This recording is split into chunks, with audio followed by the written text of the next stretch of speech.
성도 여러분, 오늘도 하루 수고 많으셨습니다.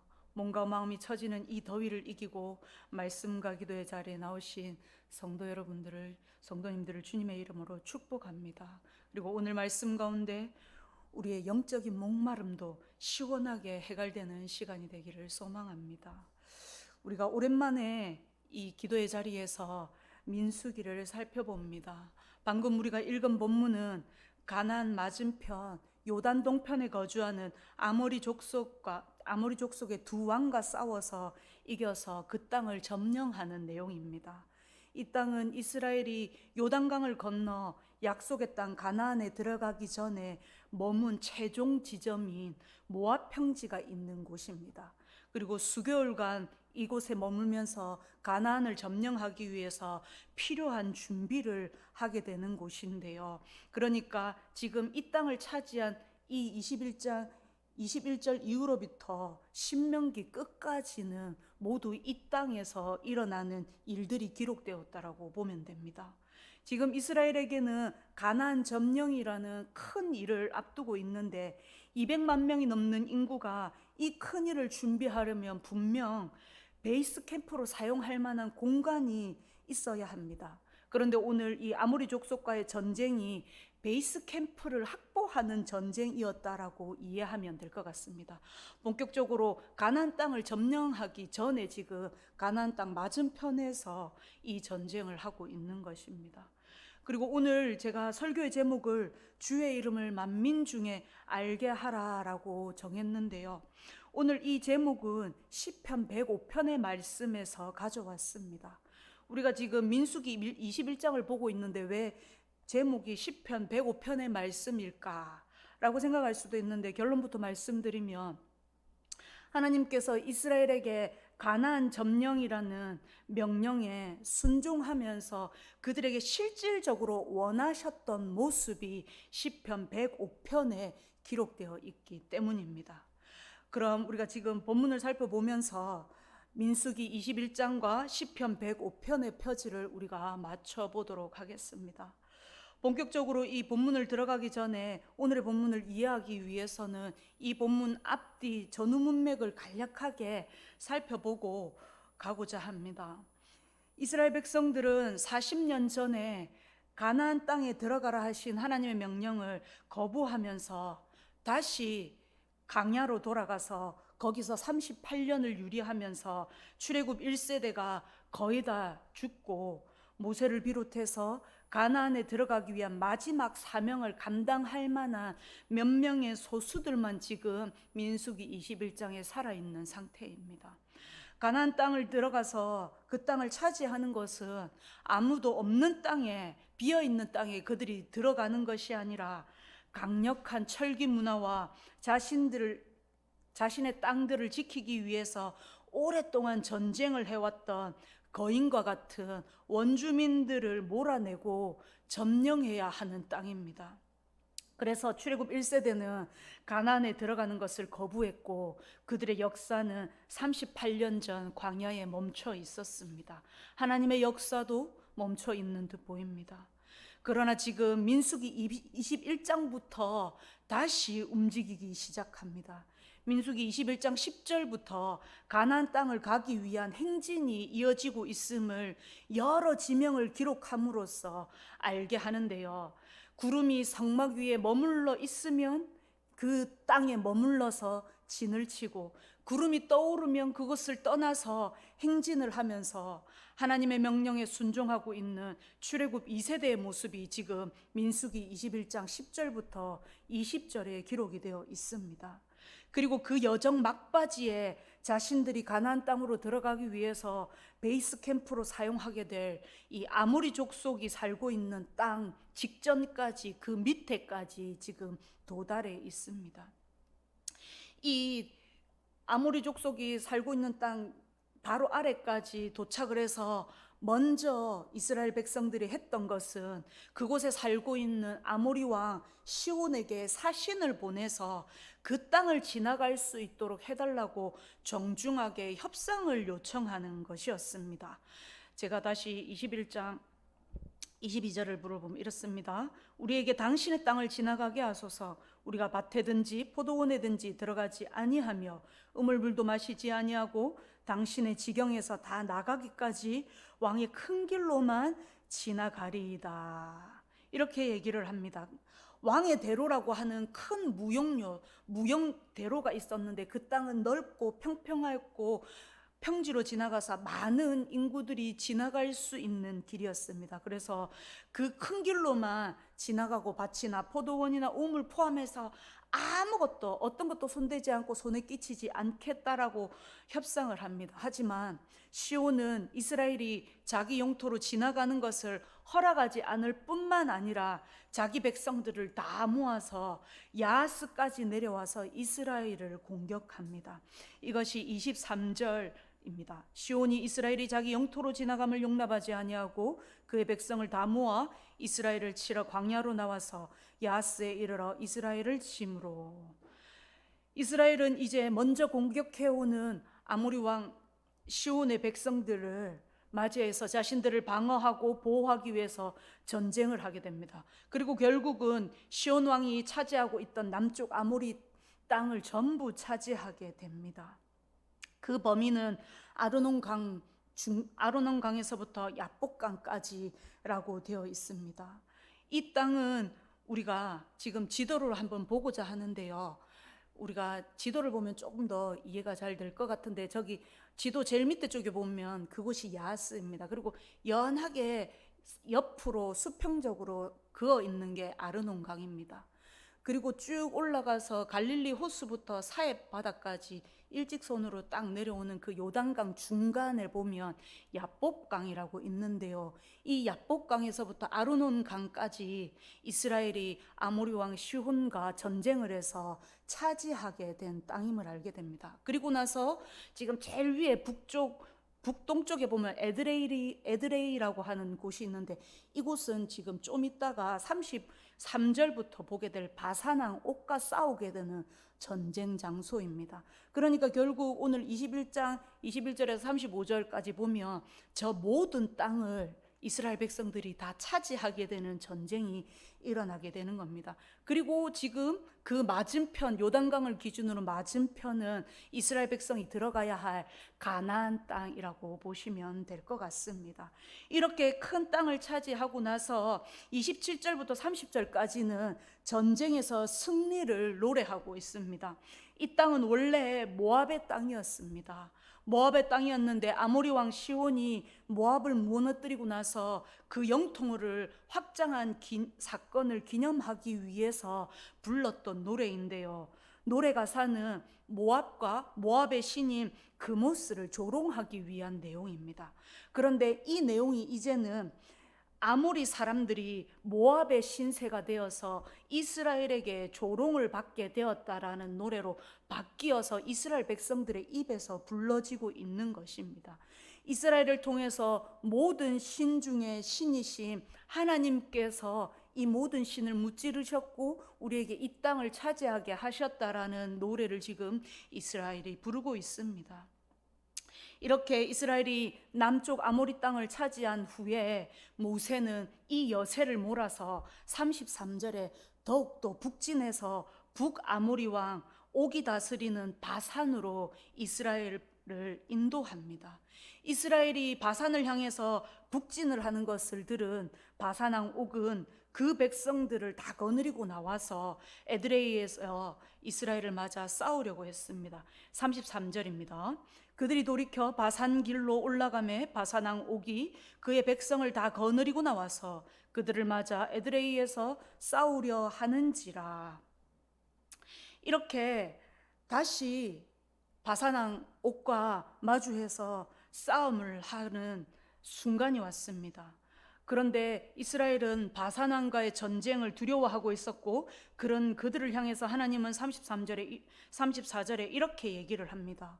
여호와께서 모세에게 이르시되 그를 두려워하지 말라. 내가 그와 그의 백성과 그의 땅을 내 손에 넘겼나니 너는 헤스본에 거주하던 아모리인의 왕 시온에게 행한 것 같이 그에게도 행할지니라.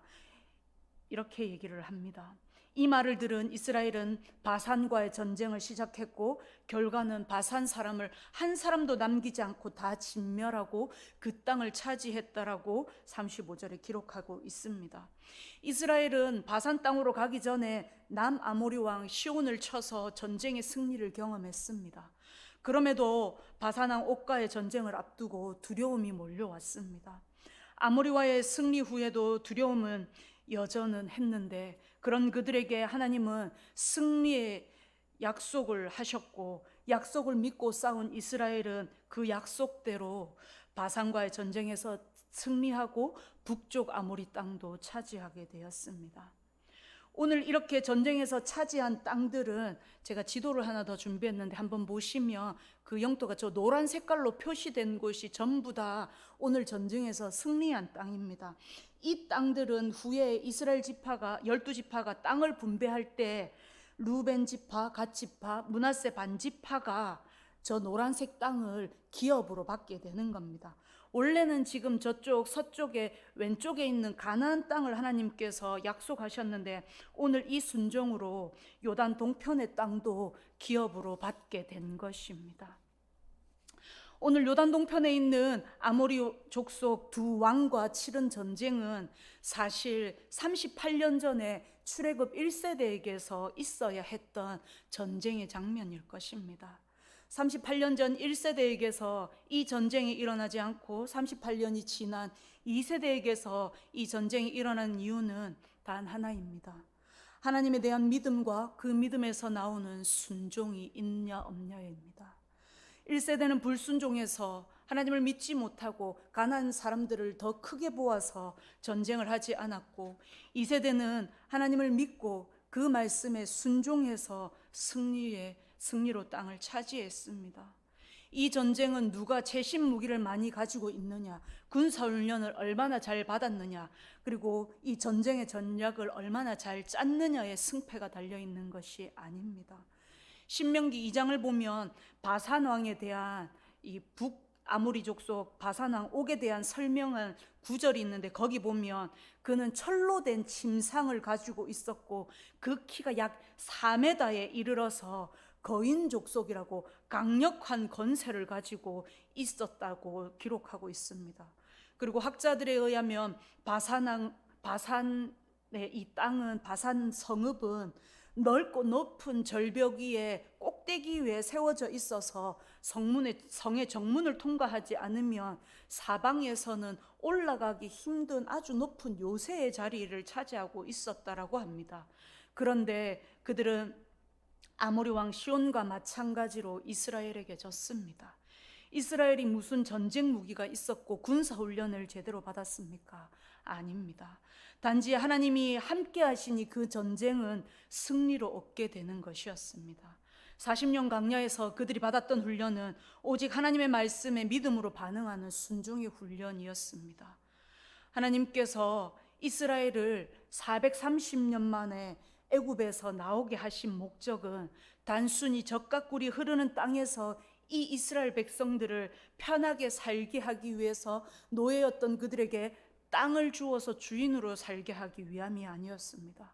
창세기 15장 아브람 때부터 참으셨던 아모리 족속의 죄악이 가득 차서 더 이상은 하나님께서 두고 볼 수 없을 때 그 아모리 족속들, 가나안 족속들을 심판하기 위해서 이스라엘을 심판의 도구로 쓰고 계시는 것입니다. 이 전쟁은 그들의 죄악에 대한 하나님의 심판이십니다. 그러니 이 전쟁은 실패할 수 없는 전쟁입니다. 그리고 하나님의 백성인 이스라엘을 통해서 세상의 참신이신 하나님을 드러내고 열방이 하나님께서 돌아오게 하려는 하나님의 계획을 이루고자 했던 것입니다. 이 계획은 벌써 창세기 15장부터 하나님께서 인간이 타락했던 창세기 3장 15절부터 가지고 계셨던 계획일 것입니다. 창세기 12장에 땅의 모든 족속이 너로 말미암아 복을 얻을 것이라고 말씀하시면서 이스라엘의 조상인 아브라함에게 말씀하셨을 그때부터 또 40년 전에 출애굽기 19장에 시내산에서 이스라엘과 하나님이 언약을 맺을 때 너희가 내 언약을 지키면 너희가 하나님 나라의 제사장 나라가 되고 거룩한 백성이 되게 하겠다라고 할 때부터 분명 이스라엘 백성에 대한 하나님의 뜻과 계획은 드러나 있었습니다. 그렇기에 이스라엘이 가나안에 들어가는 궁극적인 목적은 이 가나안에 들어가는 과정들을 통해서 하나님의 말씀에 순종하면서 한 걸음 한 걸음 나아갈 때 하나님 나라를 이 땅에 회복시키고자 하셨던 하나님의 뜻을 이루기 위해서 애굽에서부터 부름받아 나온 것입니다. 이스라엘은 지금 요단 서편에 있는 가나안에 들어가고자 합니다. 하지만 그 땅에 들어가기 전에 요단 동편에서부터 두 번의 큰 전쟁을 치르고 있습니다. 내가 가나안 땅을 갖게 되는 것은 정말 좋은 것입니다. 그 땅을 차지하는 것은 땅이 없어서, 나라가 없어서 430년을 노예로 살았던 그 백성들에게 얼마나 좋은 것이었겠습니까? 그런데 그 땅을 차지하기 위한 과정이 너무 어렵고 무섭고 힘이 듭니다. 그래서 38년 전 출애굽 1세대는 거역을 했습니다. 오늘 이스라엘은 이 2세대들은 하나님이 허락하실 땅을 가기 위해서 자신들이 해야 할 전쟁을 하나님을 의지해서 하고 있습니다. 그리고 그 전쟁에서 승리를 하나님께 노래하고 있습니다. 이스라엘은 그저 가나안으로 들어가기 위해 길을 열어야 했기 때문에 전쟁을 한 것이지만 사실 이 전쟁은 하나님의 섭리 안에 하나님의 뜻을 이스라엘을 통해 행하고 계시는 과정인 것입니다. 성도 여러분, 오늘 우리는 이 본문 가운데서 우리에게도 던져볼 질문이 그리고 우리의 삶을 돌아볼 필요가 있습니다. 내 삶은 하나님의 뜻을 이루기 위해서 드려지고 있는 과정인가? 또 내 삶에서 하나님의 뜻을 드러내는 것은 어떠한 모습일까? 하나님의 뜻을 드러내는 삶의 모습은 어떠한 것인지, 또 그 뜻을 드러내기 위해서 내 삶을 들여서 한 걸음 한 걸음 말씀에 순종해서 그분을 믿고 걸어가고 있는지 돌아보아야 할 것입니다. 하나님의 뜻을 이루기 위해서는 죄악된 세상 가운데서 하나님의 이름의 능력을 믿고 그분의 말씀에 순종으로 반응해야 하나님의 뜻이 이루어지고 그 뜻 가운데에서 하나님 나라가 세워질 것입니다. 하나님께서 가라 하시면 가고 멈추라 하면 멈추고 하나님이 천막을 치라 하면 치고 거두라고 하면 거두면서 하나님과 함께 하면서 하나님 말씀에 순종하는 연습을 이스라엘에게 시켰듯이 우리의 인생의 여정 가운데 성화 가운데서 하나님은 오늘도 우리에게 훈련하고 계십니다. 그러나 이 순종은 쉽지 않습니다. 오직 하나님을 바라볼 때 하나님의 그 이름의 능력을 믿을 때에만 일어나는 것입니다. 그래서 하나님은 출애굽한 이스라엘 백성과 함께 하시면서 계속적으로 자신이 어떤 분이신지 알게 할 수 있도록 많은 이적과 기사를 행하셨고 또 말씀으로 자신의 역사가 이루어지고 있음을 설명하고 가르쳐 주었습니다. 이런 하나님의 일하심을 다윗은 누구보다 잘 알고 있던 인물이었습니다. 그래서 골리앗을 앞세운 블레셋 군대와의 전쟁에서 이렇게 고백했습니다. 사무엘상 17장 45절에 너는 칼과 창과 단창으로 내게 나오나 나는 만군의 여호와의 이름 곧 네가 모욕하는 이스라엘 군대의 하나님의 이름으로 너에게 나아가노라. 이 전쟁의 승리가 칼과 창과 단창에 있지 않고 하나님께 달려있음을 알았고 믿음으로 그 블레셋 군대 앞에 서서 담대히 하나님의 이름을 선포하고 있었습니다. 이때 다윗은 군사훈련을 받은 것도 아니었고 단지 양을 치는 목동으로서 10대 후반의 아주 어린 나이였습니다. 자신이 전쟁에 대한 기술을 전문적으로 받은 것은 아니지만 블레셋을 비롯한 주변의 대군들을 하나님의 이름으로 물리침으로써 이스라엘의 왕이 되고서 팔레스타인들의 그 일대 전 지역을 차지하는 실권자가 되는 인물이 되었습니다. 다윗은 전쟁할 때마다 하나님을 의지해서 하나님이 싸우시도록 매 순간 기도하며 나아갔습니다. 그것이 시편 18편 34절과 39절에 이렇게 고백합니다. 하나님이 내 손을 가르쳐 싸우게 하시니 내 팔이 노화를 당기고 주께서 나를 전쟁하게 하려고 능력으로 띠띠우시니 나를 치는 자들이 내게 굴복하게 하셨나이다. 전쟁의 승패가 철저히 하나님께 달려 있음을 믿고 고백하는 다윗과 그 모습에서 오늘 우리의 믿음과 순종에 대해서 생각해 보게 됩니다. 하나님을 믿는 우리도 이스라엘과 마찬가지로 이 땅에서 예수를 믿어서 평안하고 복만 누리기 위해서 부름받은 것이 아닙니다. 우리는 이 제약된 세상 가운데 살고 있지만 이 땅에 속하지 않은 하나님 나라의 백성으로서 매일 주어진 일상을 하나님 나라로 변화시키는 영적인 전쟁을 치르고 있는 중입니다. 그래서 사도 바울도 에베소서 6장에 우리의 씨름이 혈과 육을 상대하는 것이 아니고 통치자들과 권세자들과 이 어둠의 세상의 주관자들 그리고 하늘에 있는 악한 영들을 상대하기 때문에 이 마귀의 관계를 능히 대적하기 위해서 하나님의 전신갑주를 입으라고 권면하고 있습니다. 그 전신갑주는 성령의 검인 말씀으로 싸우고 그 싸움을 이기는 능력인 기도로 우리에게 승리가 주어진다라고 했습니다. 성령 안에 깨어서 우리가 기도할 때 싸움을 이기는 능력이 우리에게 입혀지는 것입니다. 우리가 말씀과 기도를 붙들고 주님의 이름으로 나아갈 때 하나님은 우리에게 승리를 맛보게 할 것입니다. 오늘 아모리 족속들과의 전쟁에서 하나님이 이스라엘에게 원하신 것은 그들의 입술이 하나님께 감사하고 하나님의 이름과 그 행하신 일을 찬양하고 알리어서 열방이 주를 알게 하는 것이라고 시편 105편 1절과 2절에 기록되어 있습니다. 시편 105편과 106편은 하나님께서 이들을 구원하신 그 역사, 창세기에서부터 지금까지 이들을 구원하신 역사를 이야기하면서 그들을 왜 구원하셨는가라고 하셨을 때에 그들의 입술이 하나님께 감사하고 하나님의 이름과 그 행하신 일을 알리고 또 찬양하여서 열방이 주를 알게 하는 것이라고 했습니다.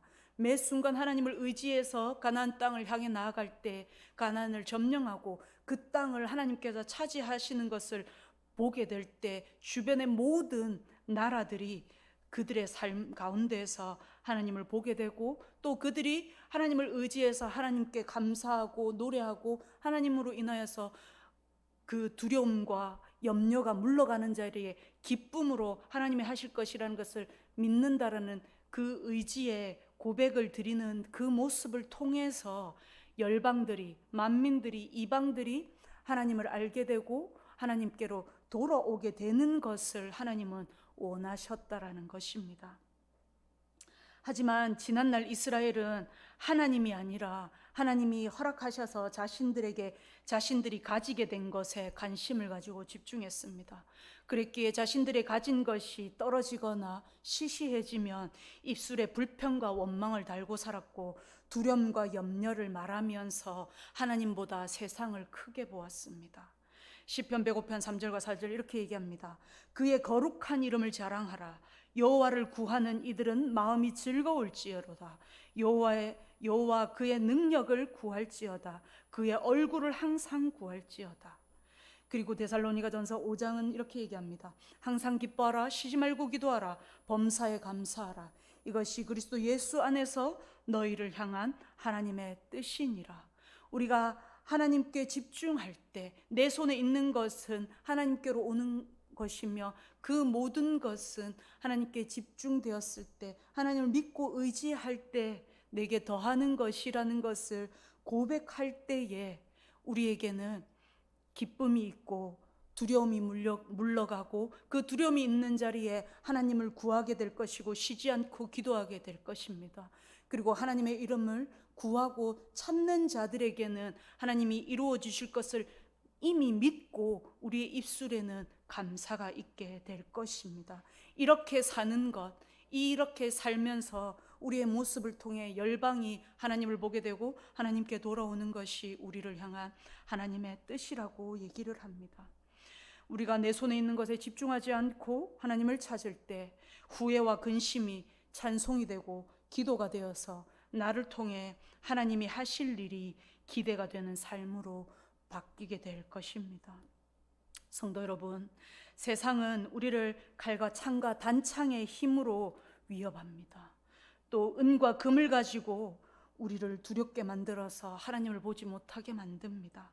그러나 사도 베드로는 은과 금은 내게 없지만 내게 있는 세상보다 더 크고 영원하신 나사렛 예수 그리스도의 이름으로 안전뱅이를 일으켜 세웠습니다.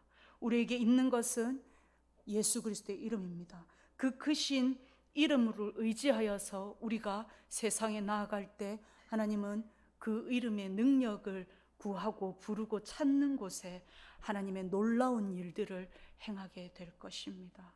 오늘 우리가 하나님의 자녀로 살아갈 때 우리를 두렵게 하는 것이 무엇입니까? 무엇이 하나님을 보지 못하게 만들고 위축되게 만듭니까?